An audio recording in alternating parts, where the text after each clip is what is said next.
In terms of the US business, you're in an interesting position because you've got all of the licenses here in the US, you've got all of the different business lines at the parent company, but you don't have the footprint. So what's the plan? Are you going to chase the footprint or stay where you are? What's the plan ahead?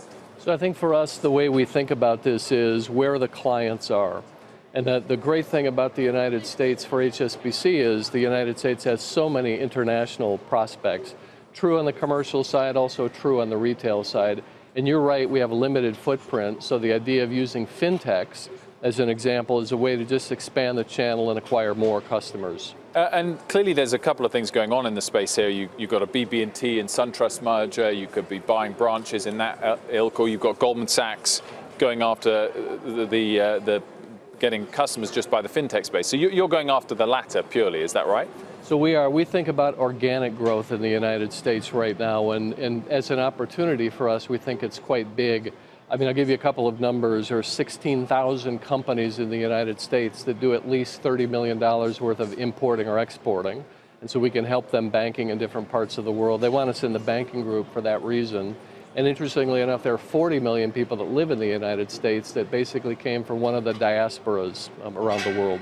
And just on the final one on the US business, credit cards you've gone after in quite a big way. Are you starting to see that competition pick up, or are the margins still pretty good? Yeah, actually the margins are good. I would say we're attracted to that business because we have a relatively light unsecured portfolio, and that'll be one of the things we emphasize this year especially, is how do we grow actually the unsecured business and kind of get the balance of the retail business to be more like you'd see in a typical bank. I know you run the U.S. business, but your bank is very global, among the biggest in Europe, and had some messy earnings out in the middle of February because of, I think, the financial turmoil that we saw toward the end of last year. How would you characterize the current environment, and have you guys seen an improvement since since the market has rebounded? Yeah, I think I would characterize the earnings as actually having been good for the year. I would say they were not great earnings, and I think the particular hiccup we had, which was not completely out of the norm for everybody in the industry, was a tough markets environment in the fourth quarter. So those revenue misses hit us pretty significantly overall. Other than that, we actually had really good growth, particularly in our retail banking business, particularly in our commercial business. And even indeed the global banking and markets business had a good year, save that sort of fourth quarter tumble in the trading business in particular. So you have this window on trade-oriented small businesses here. I mean, what is your latest take on exactly how the trade conversation is going to go?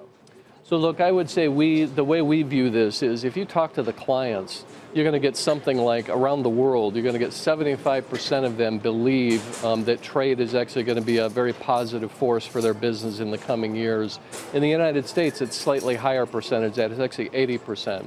So I think everybody understands what trade actually does for growth, and they're going to continue to pursue it. What everybody obviously is looking for is more certainty in the trade environment. Some kind of a rules-based system that actually allows everybody to predict and understand how to invest. How much has US-China trade flows actually fallen? I mean, my point being is, as and when a deal is done, do we see a huge bounce back and a big pickup in growth, or in fact has the drop-off been relatively small from the numbers you see? So I would say the place where it really comes out are frankly some of the larger investments. So I think you may have seen big commercial real estate transactions, for instance, where some of the Chinese investors have now sold out of those positions. And then interestingly enough, others around the world in many cases are actually taking up the slack. So I don't know if you'll see anything for the time being other than maybe just this state of caution, this state of what everybody is waiting for to be an agreement. And then I think it is very likely to see continued levels of trade if we get a system that works and everybody can predict. It's very likely you'll see quite a significant level of growth simply because it's natural for the US and China to be trading with each other.